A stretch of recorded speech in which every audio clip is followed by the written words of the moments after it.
rakyat. Kantornya sendiri di mana Pak? Belum tahu. Nanti kita. Pos kementerian nambah 14, banyak yang jadi bingung kantornya jadi di mana karena pos kementerian banyak dipecah. Kita diskusi. Kantornya sendiri di mana Pak? Belum tahu. Nanti kita. Itu kemarin ya, pas baru dilantik. Tapi sehari setelah pelantikan, akhirnya AHY bisa ngantor di gedung sendiri. Untuk lokasi kantor Kemenko Infrastruktur dan Pembangunan Kewilayahan ini direncanakan di kantor Kemenko Maritim dan Investasi, Marves. Jadi tempat Pak LBP yang lalu dan kami akan bergabung di sana. Oleh karena itu mulai hari ini saya akan cek dulu lokasinya seperti apa karena tentunya harus mengetahui kondisi awal.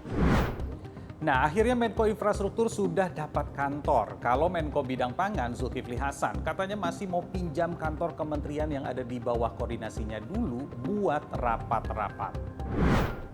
Kami juga coba mengecek ke kantor Kemenkumham yang sekarang sudah dipecah menjadi 3 plus menteri koordinatornya. Ternyata Menko Polhukam serta Menteri Migrasi dan Pemasyarakatan akan berkantor di tempat yang sama. Sementara Menteri HAM dan Hukum di 2 gedung berbeda tapi masih di lingkup Kemenkumham.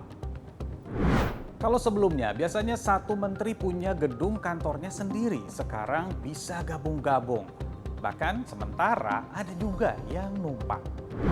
Seperti Menko Pemberdayaan Masyarakat Muhaimin Iskandar, katanya akan berkantor di gedung Kemenko Pembangunan Manusia dan Kebudayaan.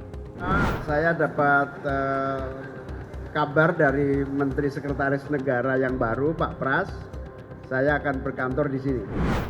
Ya, dalam Kabinet Merah Putih Prabowo Gibran ada 9 kementerian di era Jokowi yang dipecah di bawah 7 menteri koordinator.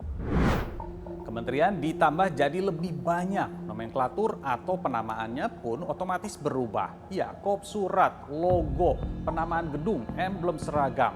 Jadi benarkah maksud lebih fokus namun malah jadi menghabiskan anggaran? Saya tanya ketiga pakar soal ini dan ini tanggapan singkat mereka. Sekarang pertambahannya dari 34 menjadi 48. Jadi hampir sekitar 14 kementerian yang nambah.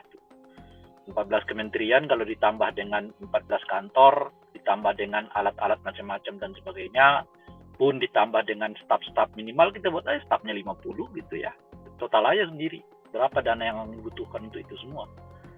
Nah itu belum lagi di daerah-daerah yang harus menyesuaikannya dengan desain struktur anggota kabinet yang sekarang. Ketika Prabowo membuat kabinet gemuk, ini kan saya lebih melihat kepada sisi kebaikan. Maksudnya apa? Dia ingin bahwa program-program kerja itu, masalah itu dibikin spesifik, dibikin detail gitu ya. Makanya banyak kementerian dipecah jadi 3, jadi 2 gitu. Bayangkan bebannya bagi anggaran kita. Kantor baru harus dicari kalau kementeriannya baru.